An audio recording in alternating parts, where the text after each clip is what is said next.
Welcome to Daily with Doc and Becca. This program is for educational purposes only. The statements in this program have not been evaluated by the FDA. The content is not intended to diagnose, treat, cure, or prevent any diseases, nor is it intended to take the place of your primary care physician. Testimonials are shared as individual experiences of the individual sharing their testimony. Results vary and may not be typical. We do not make any claims regarding health or income. As an empowered individual, you do have options available. We are honored to have the founding father of the science of epigenetics guiding us with the best options to obtain or maintain optimal health, Dr. Joel Wallach.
essential nutrients.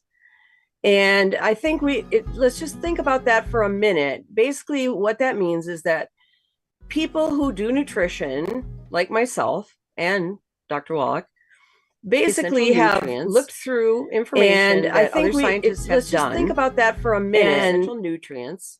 Conclusions have been made and books have been written and all these things have been said about what animals need and what people need. And we've talked about this in some of my other lectures where, you know, the basic publications are going to tell you the minimum requirement so that you won't have overt signs of a deficiency disease. So that's the bare minimum. And again, whenever people put those kinds of things together, that's an average. Okay. Well, just real quickly, is anybody really average?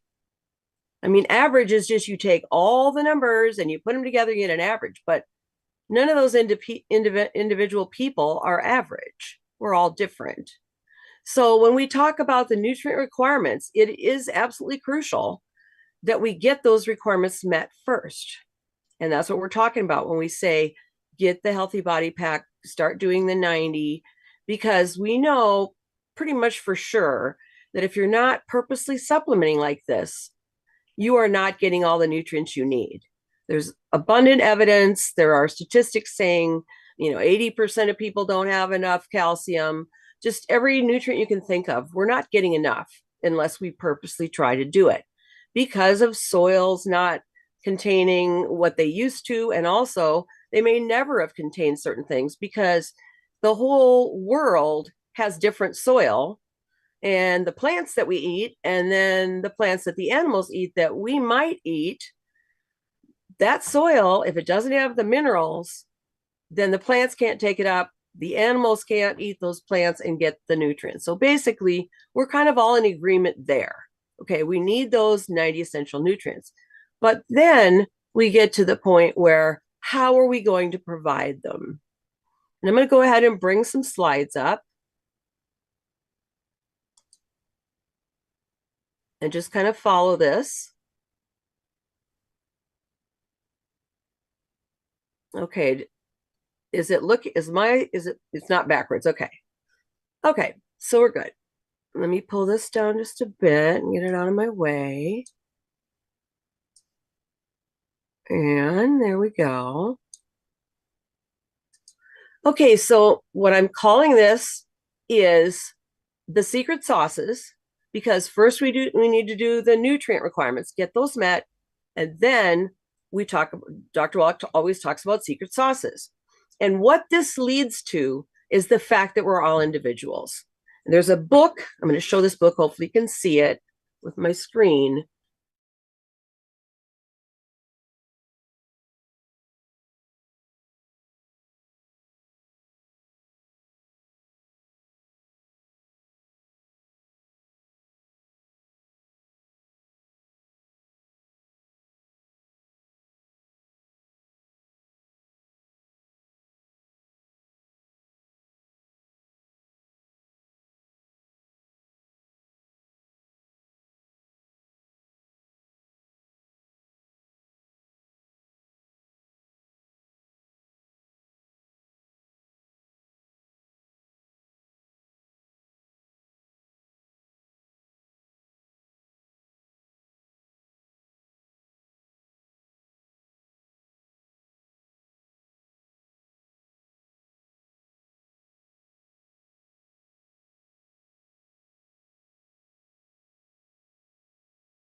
Found ways to do it. We've found deposits of minerals, plant minerals on land, and we've also used things from the ocean. And I'm going to see if I can get a little bit. There we go. Not quite going to cover that. Okay. So, but this is the key thing here, because you can talk all you want. You can do a lot of theory. You can read and study and have this great concept in your mind. But how are you going to get 60 minerals? How are you going to get all 90 essential nutrients together? And that's the beauty of this company and this system. And as an animal nutritionist for, I hate to say it, but 4 decades or more, I had not found a way to do that for myself. And I had, I have a history of a bunch of different medical issues that I had, mainly tracing back to an accident that I had in the 1980s. And then just, different problems from that. But the point is, if there's no way to fix it, no way to do it, then we're just talking. And the beauty of this company, the people, the researchers, the developers of the products absolutely have the highest standard that I've found. And it's something I've been looking for a long time. So that's why I really believe in promote this program, because it's one of those things where, again, you can figure it out, but then if you don't have a way to do it, it's just a waste of everybody's time. So starting with those nutrients, we figure out what we need, and then we have a way to do that by taking supplements and by changing our diet, changing the environment of our internal body by what foods are going in, what foods are not going in, and what supplements and how we take them and all this. So that's where this whole thing starts. And then we go to the concept of, well, why do we have secret sauces then? Why would it be that if we do all that, isn't that all we have to do? Then the answer to that is no, because we're not all alike. I mean, it's completely obvious. We all know we have different fingerprints. We all look completely different.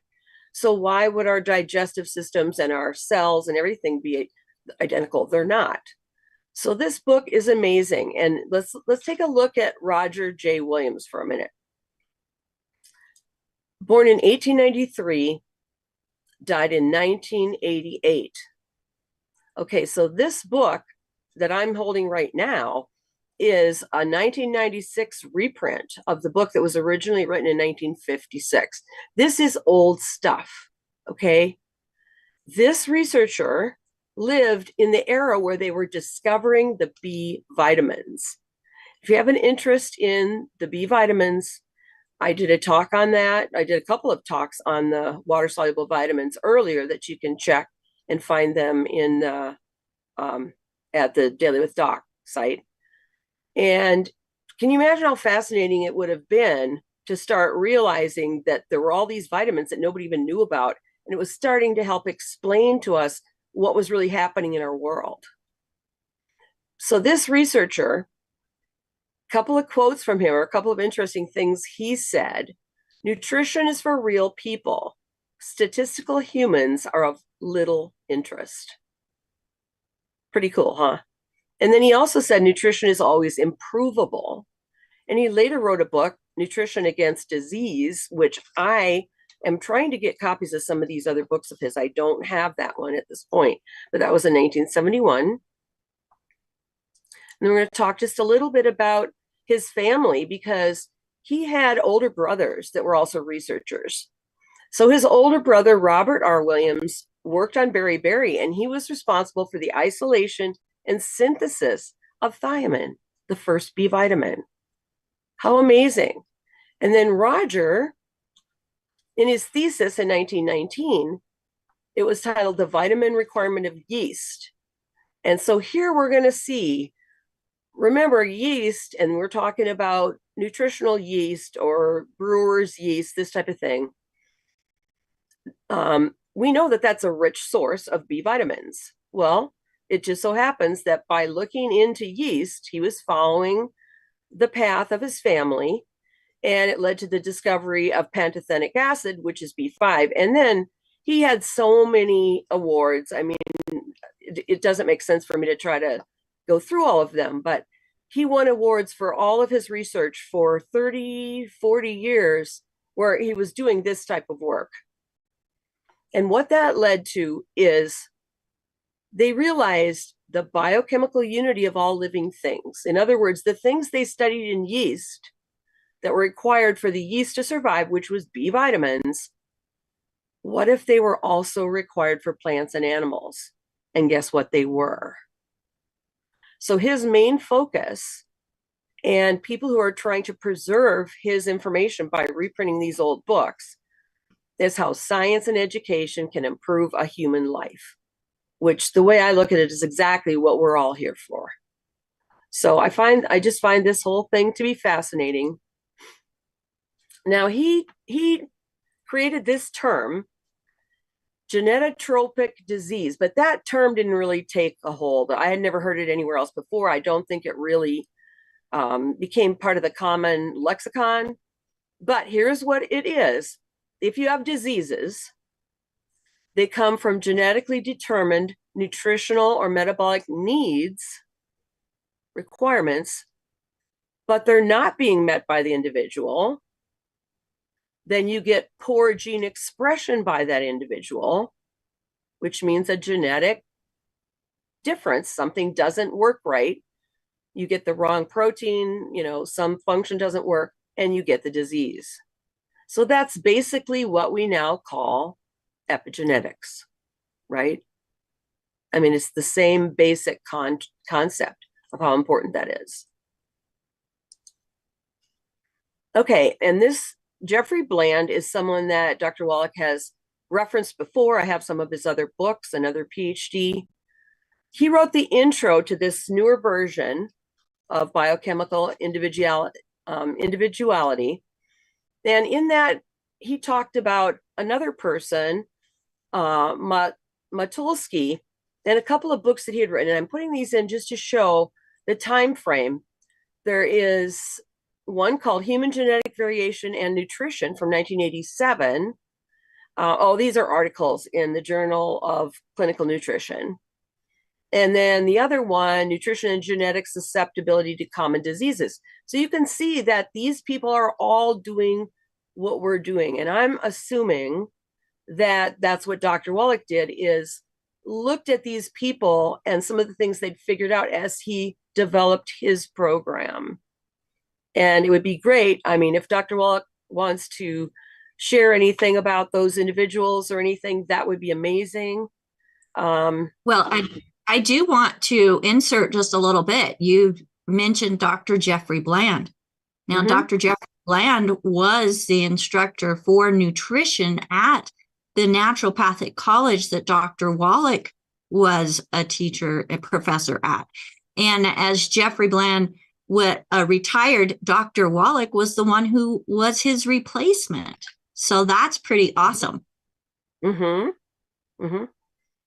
See, what happens is I get these references from Dr. Wallach's books. When he refers to someone or speaks about someone, then I go back and find their book, and that's how you get this, you get these concepts.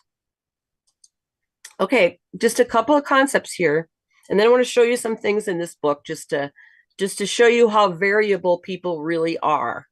But here's something, and this has had both a good and a bad response by people. Has anybody heard of the thing called the wisdom of the body? We have wisdom that we understand. And it's been good and it's been bad, the concept. But one of those is that we eat. We know we have to eat. We get what we call hungry, or sometimes we just eat more than we need to eat. Another thing is we select what we like. And there are reasons why our bodies want or don't want certain things to be eaten. We know that if we eat something and then get sick shortly after that, we're probably not going to eat that again right away, because that's a warning to us. And as we've talked about in the past, most of the parts of the plant world really don't want to be eaten, at least until they're at the point where if we eat their seeds, we can spread them, or other animals can spread them. So basically, the plant world is really trying to keep us from eating them. And there are lots of things in some of those plants that, we're not going to like. We can do things like cooking the food, or in the case of the tomato, it's better to not eat the green ones, but to eat the ripe ones, things like that. But we select what we like. And there are biological reasons for that. And then we stop eating when we've had enough. And that hopefully is going to work. Because if it doesn't, then we're overeating. However, this is one of the things discussed in here, is that when our nutritional needs are not met, we have nutritional deficiencies, that wisdom doesn't work anymore. Because we're seeking something that we're not getting. and we're eating a lot of things that we don't necessarily want, but we're just trying really hard to get our requirements met. So in the case of mineral deficiencies, as we've talked about quite a bit, we overeat to try to get those minerals. So we'll eat and eat and eat and eat. And some of the foods, so-called foods that are out there are made on purpose to make us like them. Sugar, salt, and fat, mix them around and get to that specific point where we want to eat them. And that's what we do, but we're not getting our minerals in there. So we just keep eating. And that's one of the reasons why people get overweight. And as we've talked before, cribbing is something that babies would chew on their cribs.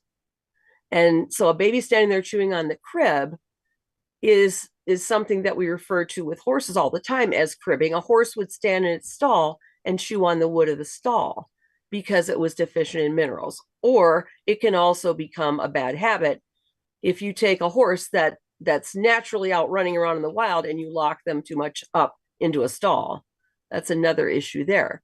But so this wisdom of the body, it only works when everything is there that needs to be there for metabolism to take place, for all the things that are happening within the body to go the way they're supposed to.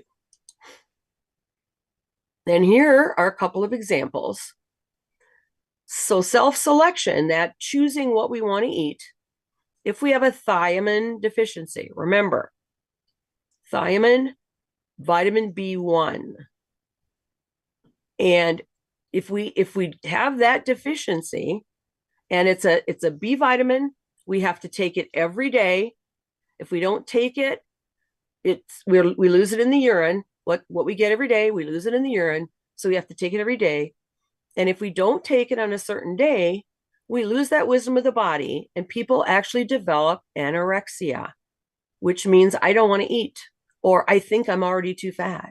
It's actually a mental dysregulation of reality. Of you have this concept that you're too fat when you're not. And we know this is a big problem in young women, in young girls, because they're supposed to look perfect and beautiful. And this can happen. They may tend to diet and things like that and not get enough thiamine, and they can actually starve themselves to death. This is, but again, it's a nutrition tie to a so-called disease or symptoms where it's very harmful. And here's a really fun one. It's been proven that with small children, if you give them an abundant supply of good, high quality foods, and at your meals, you eat, you feed your children, and then they feed themselves when they can. If they get adequate nutrients, and in the reference it said protein, vitamins, and minerals, I added the EFAs because we know we got to do that too.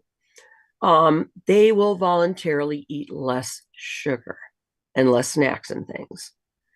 And I know people may or may not believe that, but it is proven. And so that's the whole concept of you don't get your dessert before your meal, and you make sure that you have those nutritious things for the kids, and also some options. Not the same high quality food every single day, but make sure it's all in there. And that this refers back to our good food, bad food list for people that have a question about that. Good food, bad food. And here's one. And I'm going to end with this particular concept. But this is something that, again, you may not intuitively think about this or believe it, but it's extremely important because it has to do with the nutrition of the mother before conception and all through gestation. In adults, the sugar cravings vary according to the amount of sugar available to the baby growing during the embryonic development. So literally, if that mother does not eat sugars, table sugars, sodas, sweets, easily digestible starches, crackers, flour, desserts, all these things, that baby will never crave them. Pretty nice, huh? That's actually awesome. It's all over the literature. It's in multiple species. And I hate to say it, but I did this, and my daughter does not crave sweets. And here's a fun story. I was still doing laundry at the laundromat when she was a year old.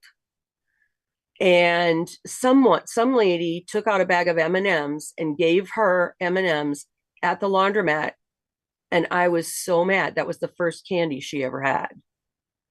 And she just, I mean, this was an intuitive thing that I did from reading nutrition books back when I was young. And I mean, there are examples out there, but depending on how old people are now, and I think the availability of all the sugar and all that kind of stuff is much more, it's more prominent now than it was back then. And I had the sugar cravings. So the way my system was set up, no fault of anybody's, because they don't realize it, they don't know what's going on, but I had a sweet tooth. And so, we had good meals. I don't think I super overdid sugar. But there are things like that are just amazing that if we think of it, this is why we really want to understand what's going on with the metabolism and do the very best that we can, trying to help teach other people that this kind of stuff is possible. Okay, that's a fun one to end on for my slides. And Dr. Judy, with that ending, basically, we are programming our children in the way that they should go when it comes to food. That's absolutely true. So, folks, think about that, especially for us who have grandchildren. Mm-hmm. Are you using food and sweets as a reward, or an extra special little, and I'm guilty. I am guilty. We get together and what do? We go out for special treats. But what should we be doing, Dr. Judy? We should be finding a way to enjoy our special times, but not always with food. And if with food, we just have to pick those alternatives that are not really, really bad sugar, flour, those kinds of things. I mean, fruits are good. There's all kinds of things that you can do. Dark chocolate's amazing, stuff like that. One of my favorite treats with my grandson is we just take really nice, big, ripe strawberries, and then we just melt some dark chocolate, a little, drip it over the top, and eat them. Better than a lot of other options, better than sweet cookies and things like that. Now, I want to make clear here, I'm talking about sugar. I'm specifically, I'm not talking about any other specific thing that we might, our kids might become accustomed to, or their body sort of gets built around what things are going to be available to them. And it would be interesting to see, does that work with protein? Does that work with fats? Does that work with other things? But sugar, the way we're talking about it, is just so ridiculously abundant in everybody's diets lately. And I don't think the human body will ever adapt to all that sugar. And it shouldn't. It really shouldn't. So it's just not that great for us. But I absolutely agree. And, there's fruits, which of course, the way that the farming industry has, and I'm not going to blame the farmers. It's what they've been given with genetically modified foods and seeds, right, and adding in the things that prevent weeds from growing. I mean, think about that. It kills weeds. What is it doing within our bodies? Because there's still that residual that is going on in the soil that, as we have heard many times, if the minerals are in the soil, the plants take it up and it's in the food. So if there's a residual of some type of chemical, is it doing the same thing, Dr. Judy? Well, weeds grow in deficient soils. So do you fix the soil? or do you kill the weed and further demolish the soil? So something to think about, folks. And that is one thing that I have found in my own garden, that the more minerals, the blooming minerals that I put in my garden and in my flower beds, the more that I do that, the fewer weeds that I have. So if you are a gardener and you want to make sure that your food is getting the nutrition and minerals that it's supposed to have within it, because, you know, like Dr. Wallach says, it only takes NKP. So in order to grow and make a plant beautiful. But if those other minerals are not in the soil, those other elements is not going to be in the food either. So get back with the person that shared this program with you and ask them about blooming minerals. Now, going back to kids and treats, my grandkids love Longevity's kid sprinkles. mm-hmm. They have the sweetness, they have the nutrition. They would come to me and they're like, Nana, they'll either ask me for one or two things. Nana, do you have any gum? Which I don't use. I get natural gum that's sweetened more with stevia, and natural sweeteners that don't affect the digestive system or our blood sugar. Or they'll ask for sprinkles. And those kids' sprinkles are watermelon mist. And they remind me kind of like rock pops. You remember those? Pop They rocks. kind of have pop rocks. Thank you.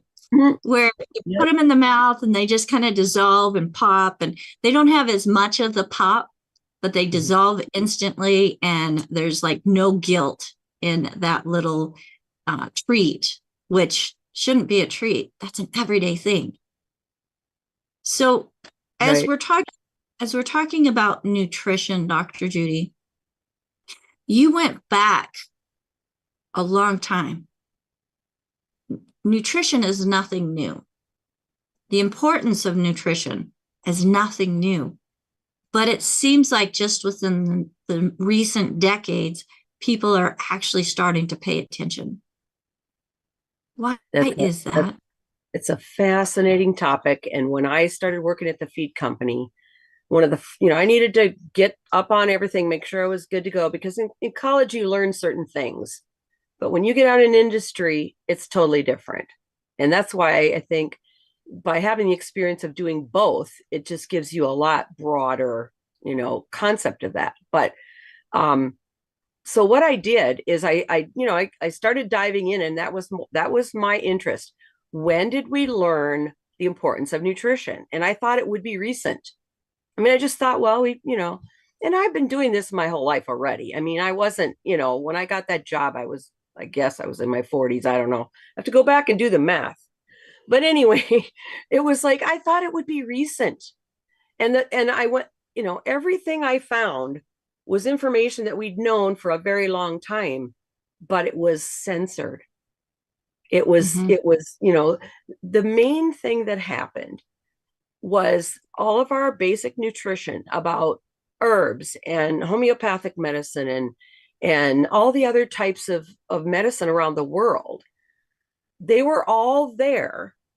And then basically the chemical companies came in and took over the colleges, the medical colleges. And they said, well, we'll give you money and we'll teach this, the classes at the school. But we have to have someone on your board and we have to have input into your curriculum. And they literally took nutrition out of the study of basic medicine. And so that's why this stuff has all been out there. It's just not being used. So if people are trained, and like I said, I wanted to be a veterinarian growing up. That was my thing, because if you're a young child back in the day, or even now, really, if you love animals, you're going to get told, well, you should be a veterinarian. So you grow up and you think that that's what you want to do. But the thing about veterinary medicine is it's so diverse. You're a complete generalist. If you get your veterinary medical degree, you are able to work with all kinds of species of animals, and you're able to do all kinds of things with them. You can you can write prescriptions, you can do all these procedures and surgeries and all this kind of stuff, but you have to have a pretty good understanding of all those different species and all those different procedures. And what I was interested in was the nutrition part and horses. And if I would have gone to veterinary school, I would have had to go to even more years of school than I went, which was 10 years of college after that. But I became a specialist in nutrition with animals and then even with horses, because I wanted to be that specific, and I wanted to be able to look at meeting the needs, preventing symptoms, not having to do all the things. The bad news is that a lot of times the animal gets to the veterinarian after it's in such bad shape that the veterinarian can't fix it. And that's the sad part of it. I don't know how good I would have been at that, just always having to go and fix problems. And it's the same way with the medical doctors. They get trained on, they see the symptom, they get told what options there are, they have options available, and they have limited options. So it's like, if you are a hammer, everything's a nail. And that's what ends up happening with it. But for me, I was just interested. I don't know why. I was just interested in nutrition, and I was interested in horses. And like I said, I just had this insane curiosity of what makes things work. Now, if it's kind of fun to look at, your grandparents and everything, what did they do? How did that affect you? And things like that. My grandmother was an English teacher, and she actually took a trip with her buddies on a cruise ship, like the Titanic. Thank goodness, not the Titanic, or I wouldn't be here. Right. But so she was an English teacher, which really influenced my wanting to read and wanting to learn and all that. And then my grandfather was a pharmaceutical representative, and he was born in 1887. So he was 75 years old when I was born. But I don't know what they had to do in the past. I don't know what they were there, what education they had to have. I haven't been able to find that out. But he cured himself of tuberculosis, which was impossible back then. He did it, or I wouldn't be here. So anyway, off on another tangent. But okay, what do we have for questions? Well, we do have some questions that are coming in, and this might be one that you have the information done, because knowing you may have already done the research.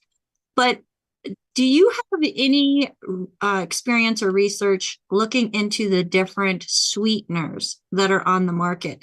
Specifically, allulose is being asked about. And they also want to know if you have a problem with agave or honey. Is that something that you've done any research on? And do you have anything to add or an input on? Okay. When we look at sweeteners, they're all different. So you have to look at every single one. You have to look at when and how do they get approval? What do they do to animals? All kinds of different things on each different one. So that would take, a bunch of time for each one. Here's my thought on the whole concept. We have too much sugar available. We all eat too much sugar. We need to teach ourselves to not want all that sweetness. When you do that, you don't have to worry so much about artificial sweeteners and all those other things, because you don't want it, you aren't craving it. And that's huge. And like I said, I was a sugar addict.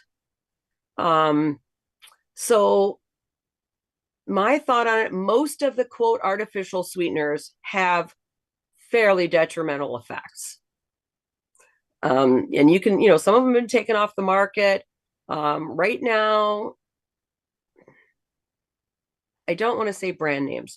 Right now, aspartame has a lot of negative consequences, and I didn't realize that. I used to drink Crystal Light, which was, I just said a brand. But I used to just, I used to like that one because it just, it seemed to be okay. And now, obviously, there are certain people who have what's called PKU, phenylketonuria, which means they cannot digest the amino acid in aspartame. Okay. So those people, I mean, they die. They literally die. They test babies for it. You find out you have it. You'll see the little things, not for people with PKU. That's a big deal. But other than that, there are also problems metabolizing them. So honey has a certain amount of sweetener, but it also has all kinds of other good benefits. So my choice, if I'm going to add a little something to something, is usually honey. I cook with it also, which you're losing part of the benefits when you cook with honey. But for each one of those sweeteners, the best thing to do, and I mean, I could go through and list them and talk about each one with the research if people want, but the concept is just better. Let's not be eating so much of these artificial things. I mean, you can use dates. I use coconut sugar. I use dates or date sugar in some things. One of the cookies my grandmother and I baked all the time. That's what we did for fun. And so I've tried to carry that on with my kids and grandkids, but they made a cookie when I was young. It wasn't very sweet, but it was made with a bunch of raisins and it had like brown sugar, some of that kind of stuff in it.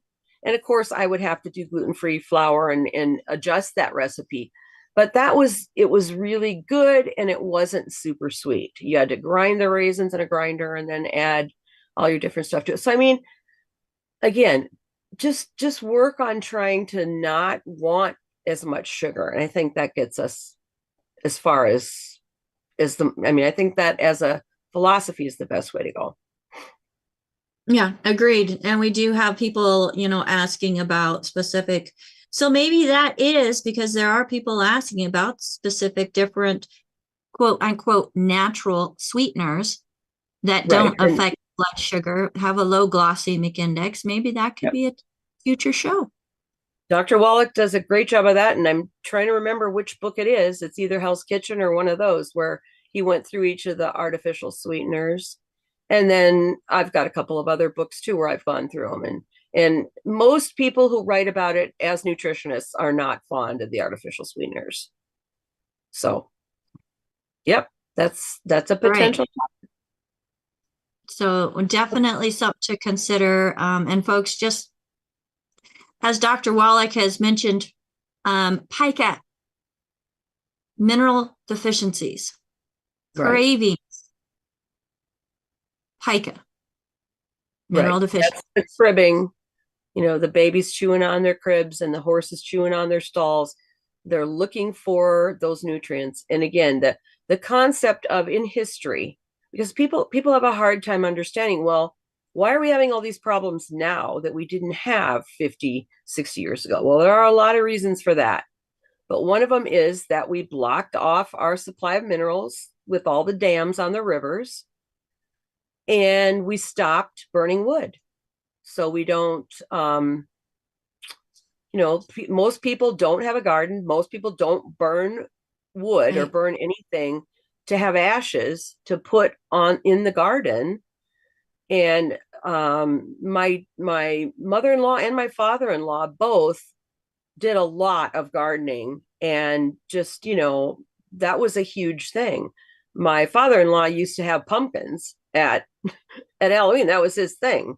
And he'd grow these huge pumpkin patches. So back in the past, those things were done, and nowadays they're not. And there has to be a way to replace them. So that makes sense. Absolutely. Well, we have a couple questions about tomatoes. And for one of our viewers, she says that the sound cut out momentarily when you were about to say it is best to eat tomatoes. And was that cooked or uncooked is what she wants to know. Okay. What I was commenting on there is that when they're green, they are more toxic. And then because let's say you're a tomato plant and you are a sentient being, and you're seeing all these hungry humans running around, and you're thinking, okay, I don't want to be eaten until something can eat me and spread my seeds around so I can grow in another neighborhood. So what I'm going to do is when I'm green and I'm getting all developed, I'm going to have something in there that's going to make you not want to eat it.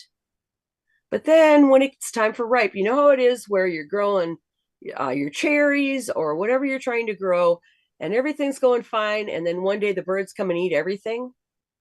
Mm-hmm.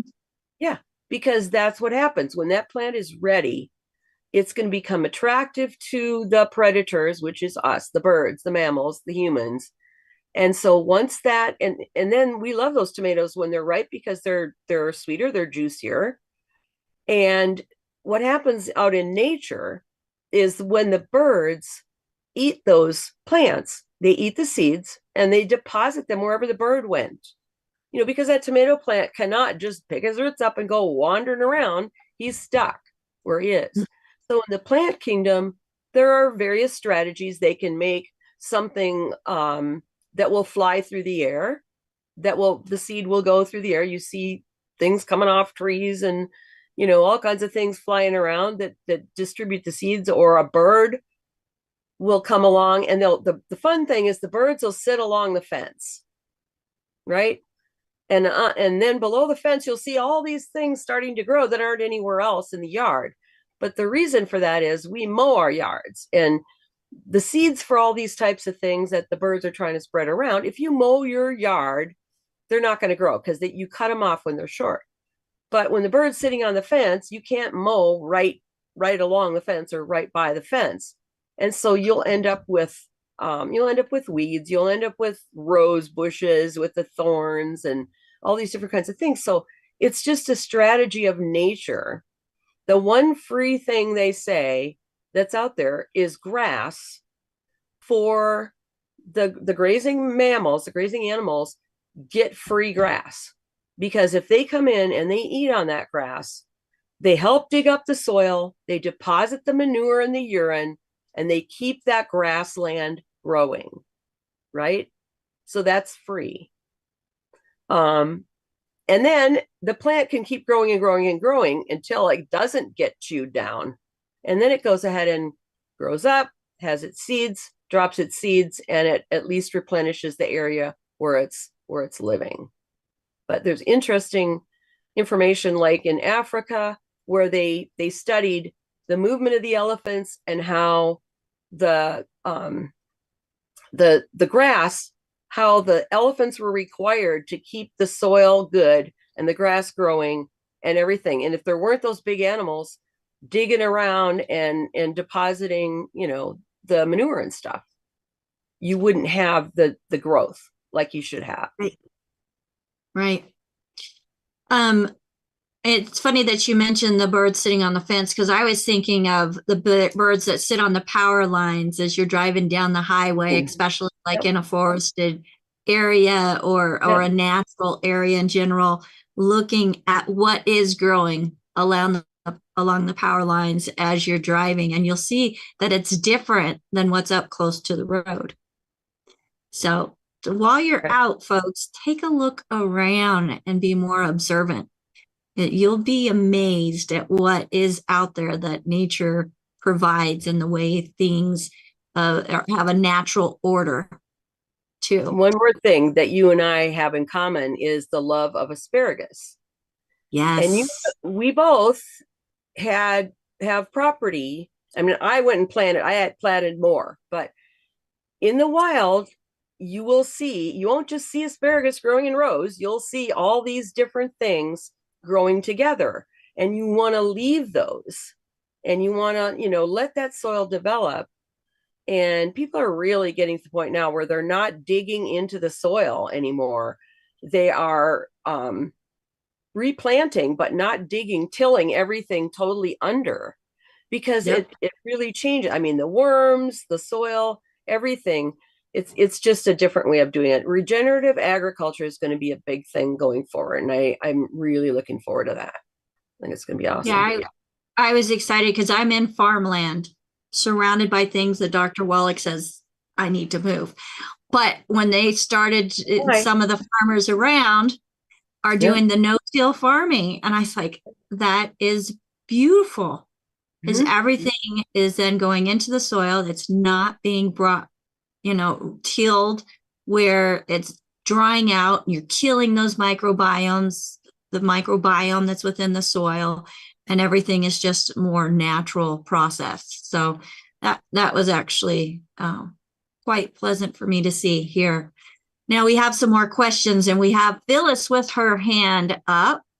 And Phyllis, what question do you have today? Well, first of all, hi, Dr. Judy.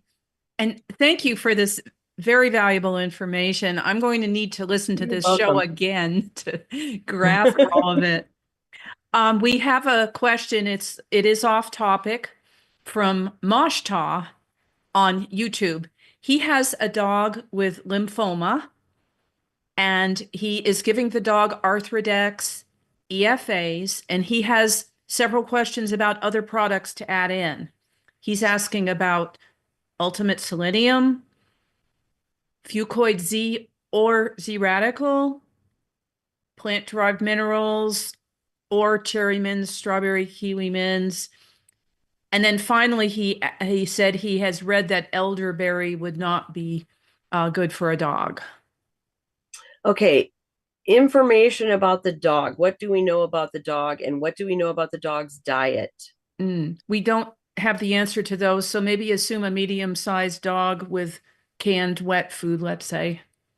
Okay, well, the thing is, in order to really, other than say, okay, yes, the Arthrodex, yes, a good quality dog food. I always add eggs. A number of longevity products like what he was mentioning. I would not specifically add selenium unless I look at the diet first and make sure we're not going to overdo that.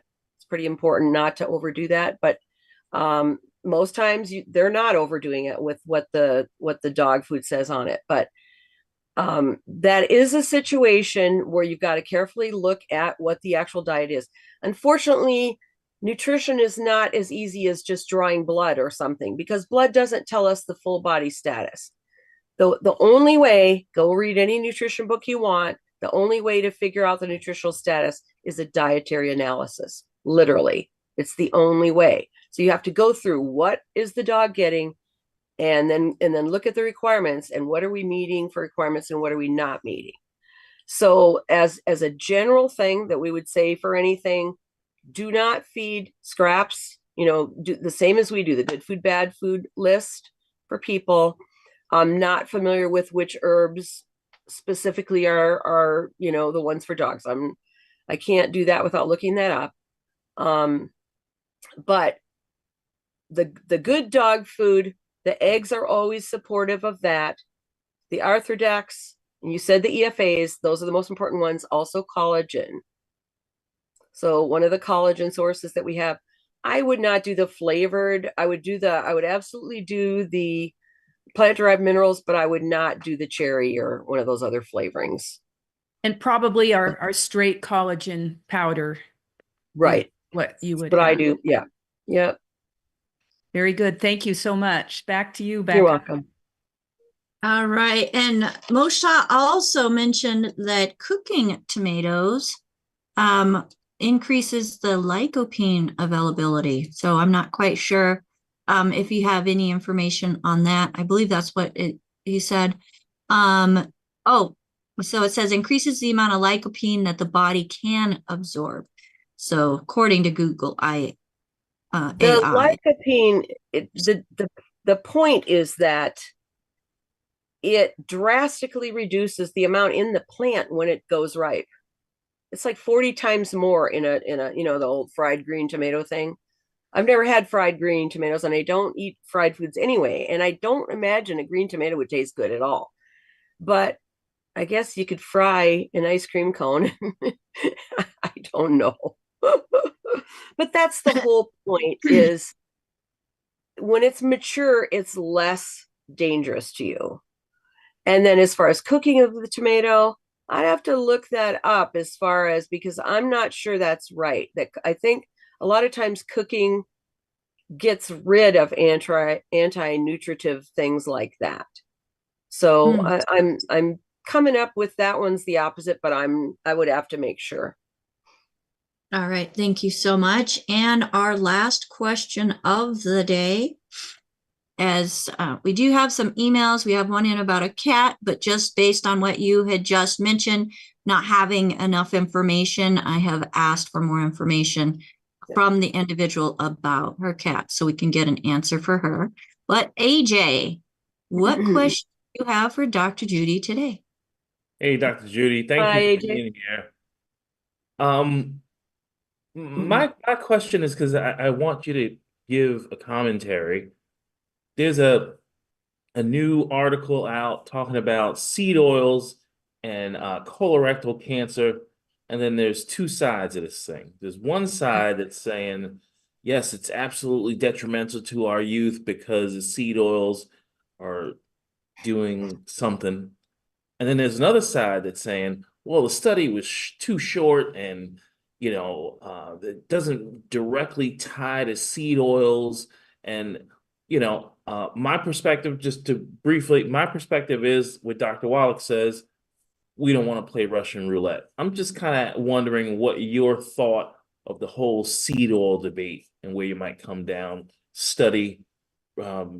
given the study and without the study. Right.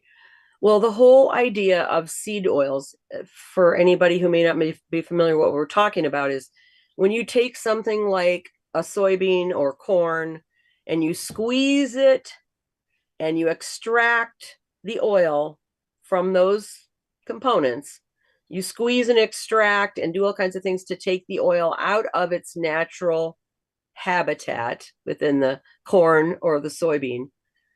There are chemical processes and there's heat, and it's usually over 400 degrees Fahrenheit and also multiple times. And then they use solvent extractions. What happens then is those they're fats, they're delicate molecules.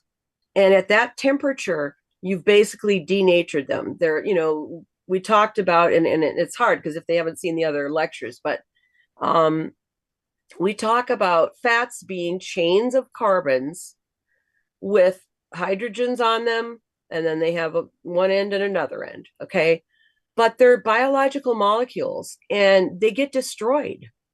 I mean, if you cook an egg, what happens? You can see the change. You can see the structure of the egg, the white and the yolk separately, but when they're cooked and they're solid, they've changed their shape. Okay, so the bonds that were in them and everything get changed to the point where we have enzymes that come along a normal fat. And the main way we break up a normal fat to use it for energy is we'll take off each 2 carbon unit. The little enzyme comes along and it takes 2 carbons and cuts them off and sends them over, and it goes into, it's called beta oxidation. And then it cuts another one off. Well, that little enzyme comes along and it sees this thing, and it's not a carbon chain anymore. It doesn't look normal, and the enzyme doesn't work at all. So when you eat those oils, like they want us to pour the oil in, bake the cake, whatever we're doing, our enzymes can't digest those pieces of what were formerly fats. And we lovingly call them frankenfats because they're not real anymore. So if you eat those, your body has to do something with them. Okay. And the colon, obviously, they're not going to be digested and absorbed in the very beginning of the tract like they should be. They're very digestible in the small intestine of animals, people, everything, as long as you don't give too much at a time. They're very digestible there. So if they make it to the colon at all, that's not good. They shouldn't be in the colon. So when they get to the colon, then the bacteria that are there, if you end up, what happens with bacteria is whatever the food source is, you get more of it.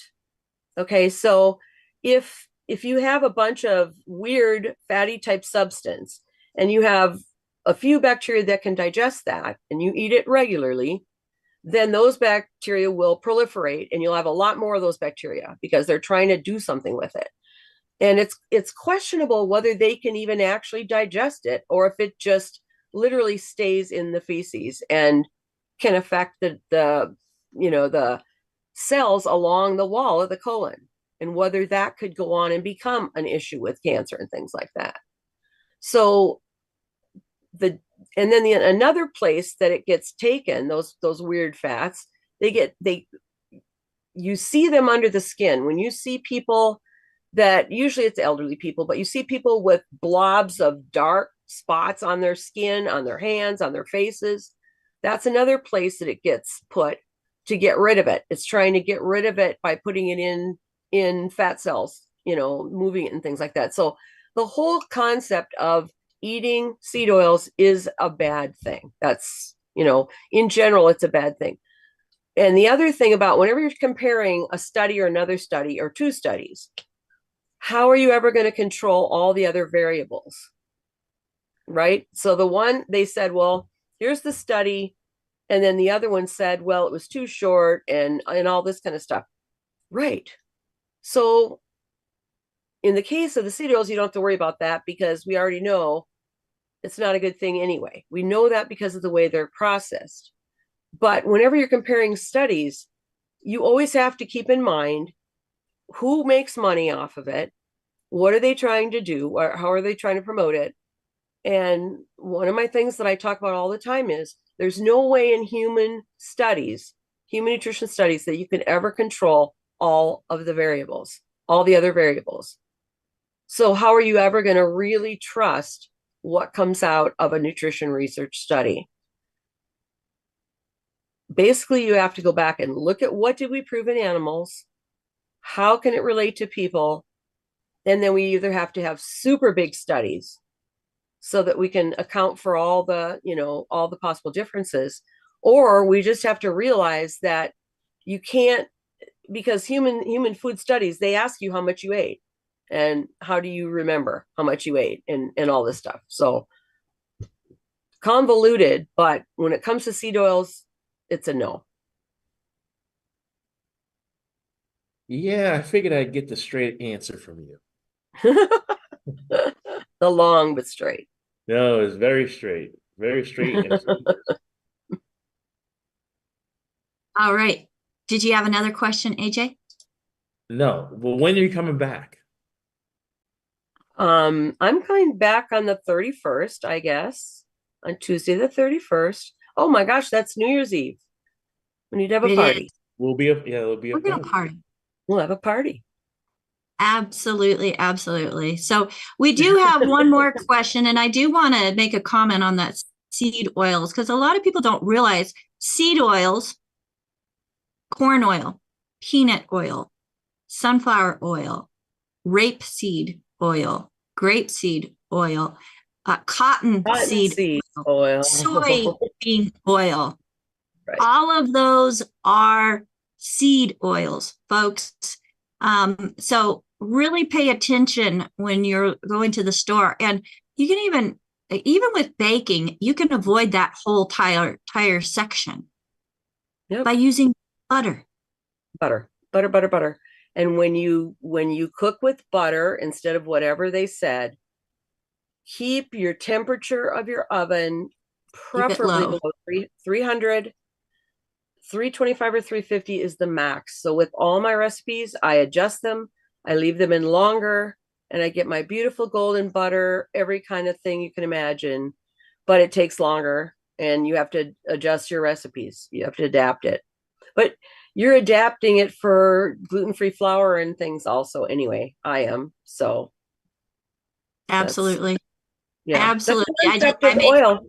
The concept of taking the oil out of things is relatively new in history. We weren't able to do that until 50, 60 years ago? I don't know.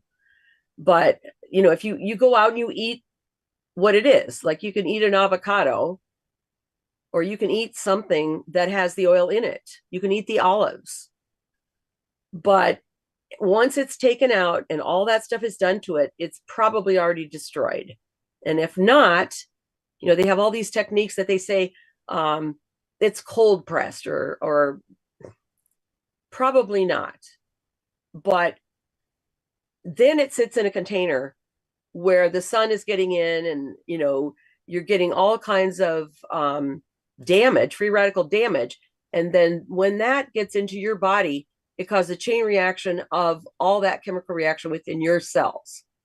So you're bringing in something that's already got oxidation damage. And that's why we take our antioxidants. We take our vitamin C, vitamin E, selenium, those kinds of things, and all the other wonderful things that are in the berries and all the, I mean, there are a lot of great products with antioxidants in longevity. And of course, Tangy Tangerine is probably the best thing out there. Yeah, the best out there for just about everything. And we have the new one now. We have 3. Yep. Well, technically there's 4. Technically there's 4 because there's the original 2.0, 2.5, and 3.0. Now, Marilyn, did you have a question in regards to today's topic? And Dr. Judy, does your time allow for another? Yes, go ahead. Okay, Marilyn, go ahead and ask your question. Kind of a long little tidbit I got to tell you. Okay, so age spots.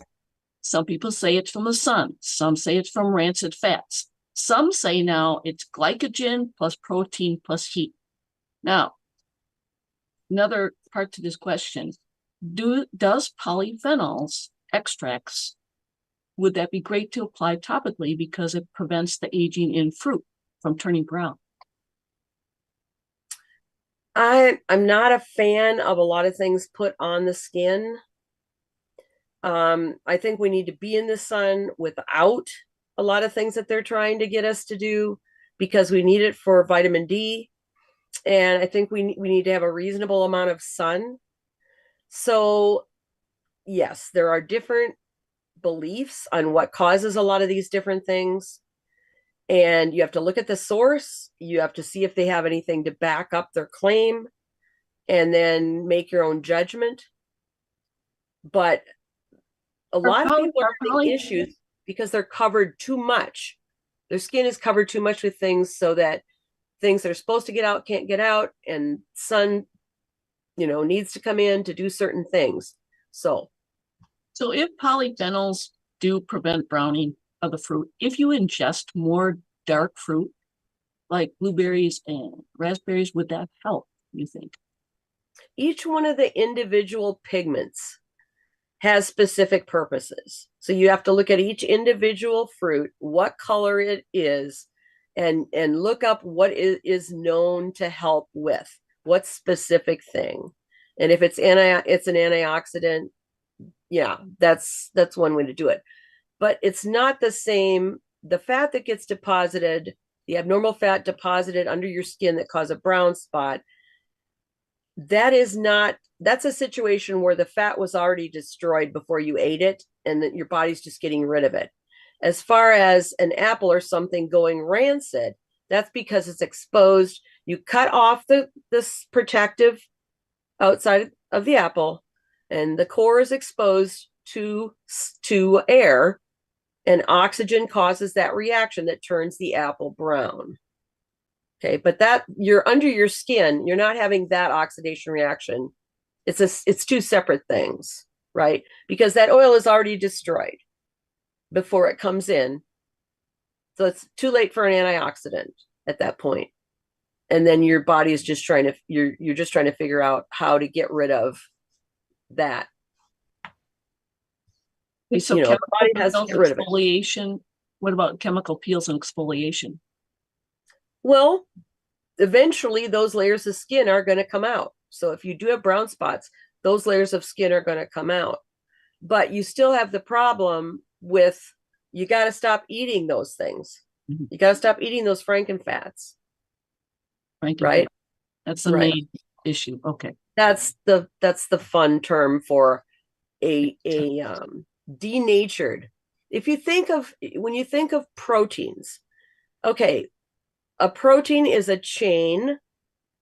It's got amino acids. Each amino acid is a certain molecule, and they're all lined up in a chain. It starts with one chain. Okay. Then that chain will fold into two-dimensional space to make maybe an enzyme or something else. Okay.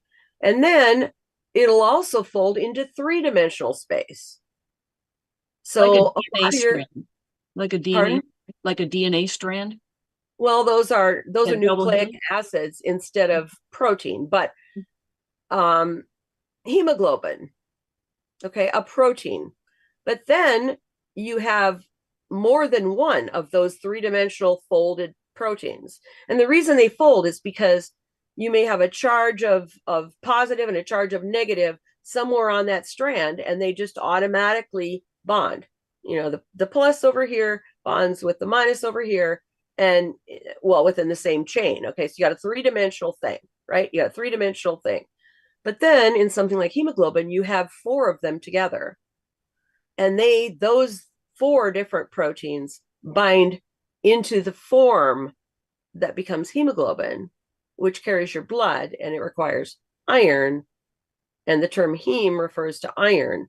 So you've actually got protein in 4 dimensions, because it's three-dimensional proteins, and then they bind each other, and they call that fourth dimension of protein.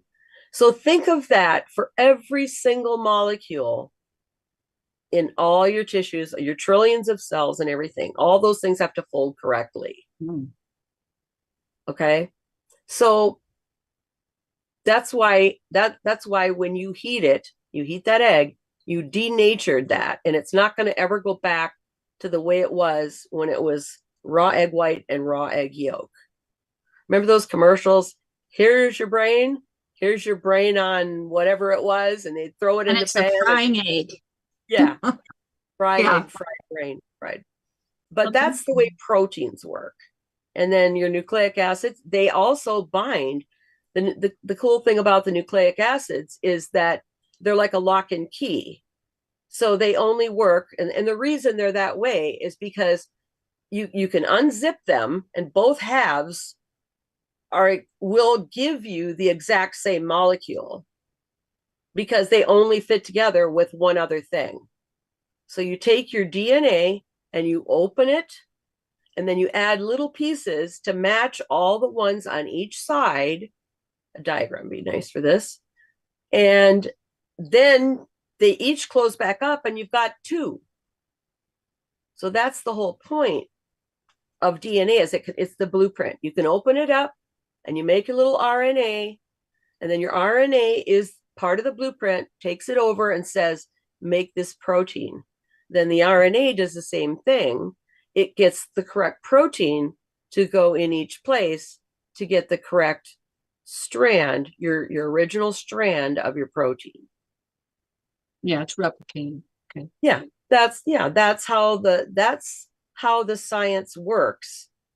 Is in order to replicate something, you have to be able to, in order to copy it, you have to be able to know what it is, not lose the original, but make another one. And that's the way the genetic part of it works, the nucleic acid parts of it work. Fantastic. Okay. Thank you for your answer. Okay. Thank you. You know, we have Q&A with Dr. Wallach. We have Q&A with Pharmacist Ben. I think we need to have Q&A with Dr. Judy. Sounds good. Lots of questions coming in. I mean, there's still questions coming in. And we just want to make sure that you know your questions are important to us. So please send us questions to questions@dailywithdoc.com. Again, that's questions@dailywithdoc.com. And I know that Nancy has her hand up. She had a question wanting to know about the reference to the report that you had shared. So Nancy, if you could email Dr. Judy individually to info@drjudyreynolds.com. Is she talking about this? Is she talking about this book? I'm not quite sure. Okay. Let's ask real quick. Nancy, can you unmute real quick, please? Actually, no. My question's changed. I now have 2. 1, mine's a yes or no. It should be quick. I just bought lard because butter really is expensive, and I've been cooking with butter and learning how to cook with butter. And I'm getting ready to make hummus, so I need to melt it, right? So does lard have a higher handle the heat better than butter? Yes, you can heat lard hotter, but I don't have the exact amount. And that's a great point. You can cook with lard.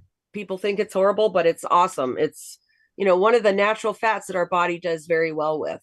I know it's a higher melting point, but I don't remember right offhand what it is. I can get that later. That's not that important. And then the other question, because I know you are way over, and thank you so much.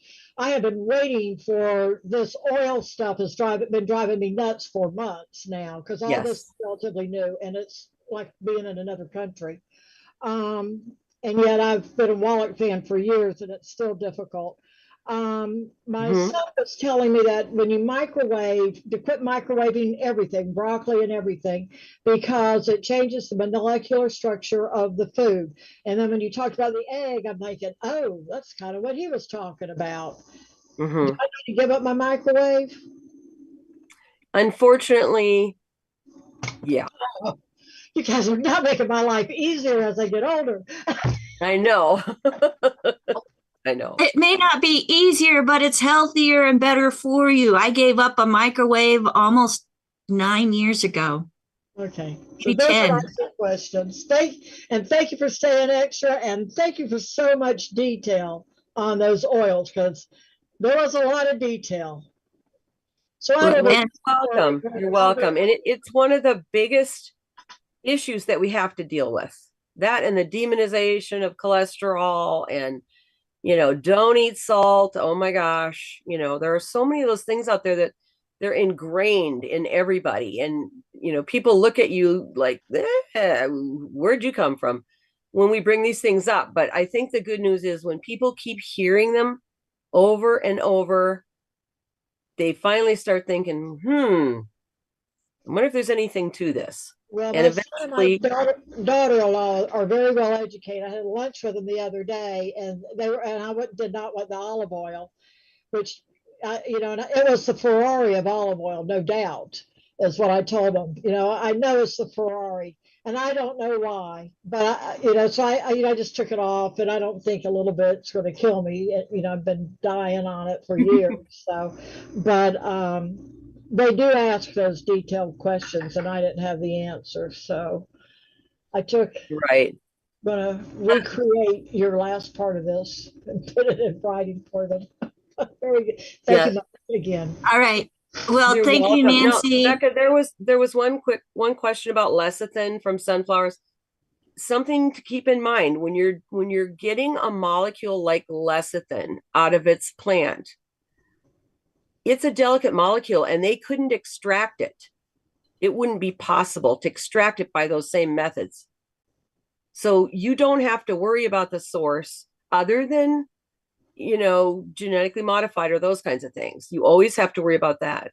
But you don't have to worry about the source of something when that molecule itself is so delicate that they wouldn't be able to get it in usable form. So, okay, so like sunflower lecithin. If you have something that is just sunflower lecithin or lecithin in general, is it a form that's not usable? No, see, they get lecithin out of soybeans too. They get lecithin out of a lot of things. Lecithin, and almost everybody says it wrong, but it's lecithin. The C is before the TH. It's not lecithin. It's lecithin. But anyway, they get it out of the soybeans or whatever when that's what they're looking for when they're trying to get it. But if they used a method that destroyed it, there's no point in doing it. So they have to use a different method. And so when it's on an ingredient just as lecithin, it doesn't matter unless you're taking it from a soybean that you wouldn't use at all. You know what I mean? So that's different than the oil that they're taking out of because of the extraction method. Okay. Okay. Does that make sense?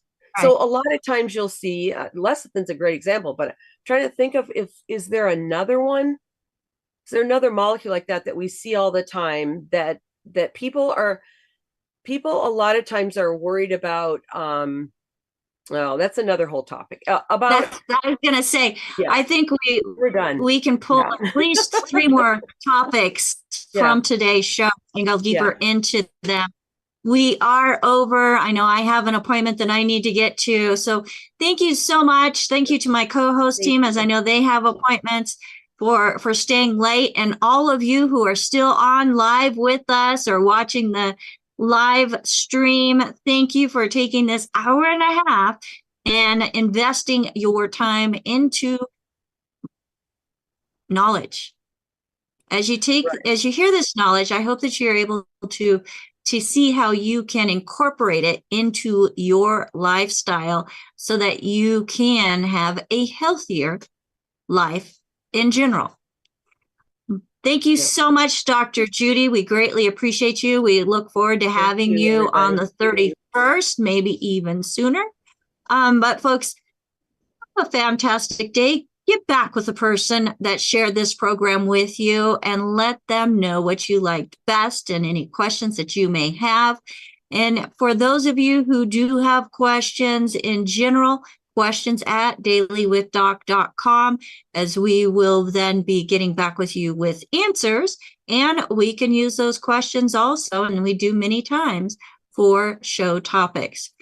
Today we have on with us AJ, who was wearing 4 different hats and did a fantastic job. Thank you so much, AJ, as he did the setup, he pushed the stream, he did it all, and I couldn't do it without him. So thank you so much, AJ, for all that you do, especially today. And we have Albert, who is letting people in, another very important role in making sure that people are able to get into the Zoom to hear the information live, either by phone or by Zoom. Thank you so much, Albert, for all you do. We have Phyllis, who's bringing in questions from the different platforms and keeping an eye on that, plus adding comments into the chat. And we have, thank you, Phyllis. And we have Marilyn, who is doing a good majority of the dictation and putting that into the chat. Thank you so much, Marilyn. Greatly appreciate all of my team as they dedicate their time, they donate time to be here to help us bring this program together for you. Everybody, it is part of a team. And if you have skills that you would like to put to work to benefit humanity, get back with a person that shared this program with you and say, hey, how can I help spread this message? This message of hope in a world where, like myself, people are just pushed off to pharmaceuticals or pain management or told there's nothing that can be done. You have to be on a pharmaceutical for life. Well, folks, that's not the way our bodies were designed. When you give the body what it needs, the body itself can do some amazing things. This program is not meant to take the place of your primary care physician, nor are the products mentioned meant to treat, diagnose, or cure any disease. But folks, we are a divine creation. We need to take care of it and be very mindful about what we put into it or on it. So until next time, thank you so much for joining us here on Daily with Doc. My name is Dukes. If you'd like to learn more about the foundation of what we are here, look into the Certified Holistic Health Coach course. You can get more information by going to coach.dailywithdoc.com or get back with a person that shared this program with you. And if you have never worked with anybody and you would like to connect or never ordered, you'd like to connect with a certified holistic health coach, you may do so by giving our call team a call. 855-949-3377. Again, 855-949-3377. Bye for now.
Welcome to Daily with Doc and Becca.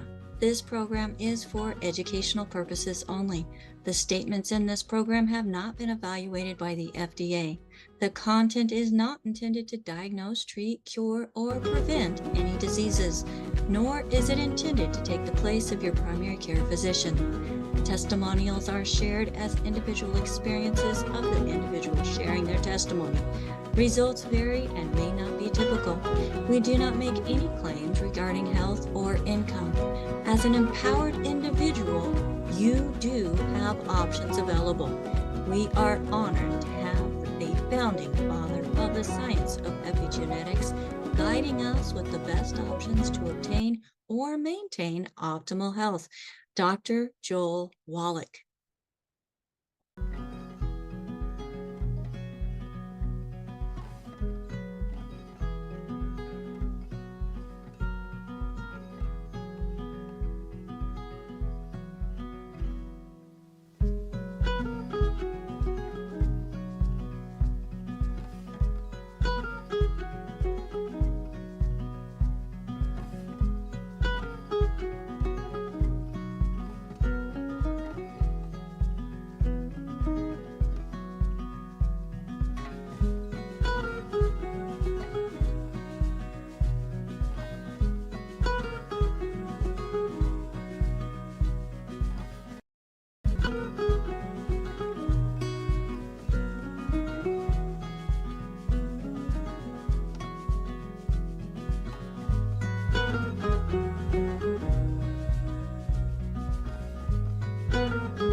Welcome to Daily with Doc and Becca.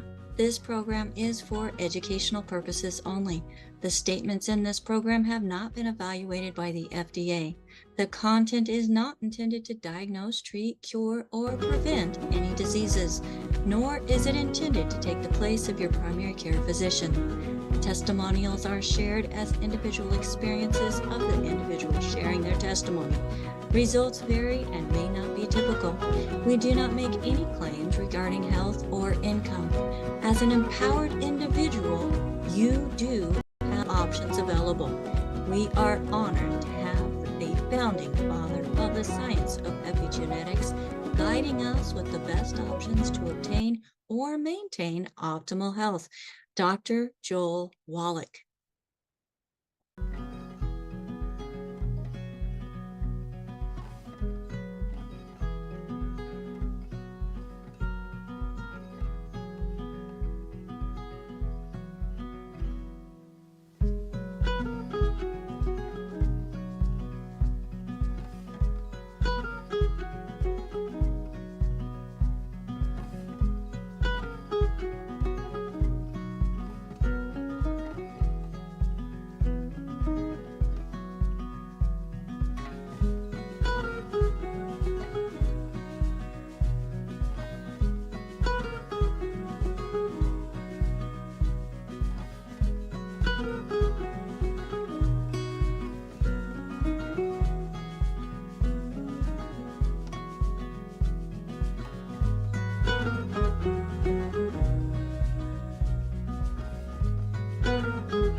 Welcome to Daily with Doc and Becca. This program is for educational purposes only. The statements in this program have not been evaluated by the FDA. The content is not intended to diagnose, treat, cure, or prevent any diseases, nor is it intended to take the place of your primary care physician. Testimonials are shared as individual experiences of the individual sharing their testimony.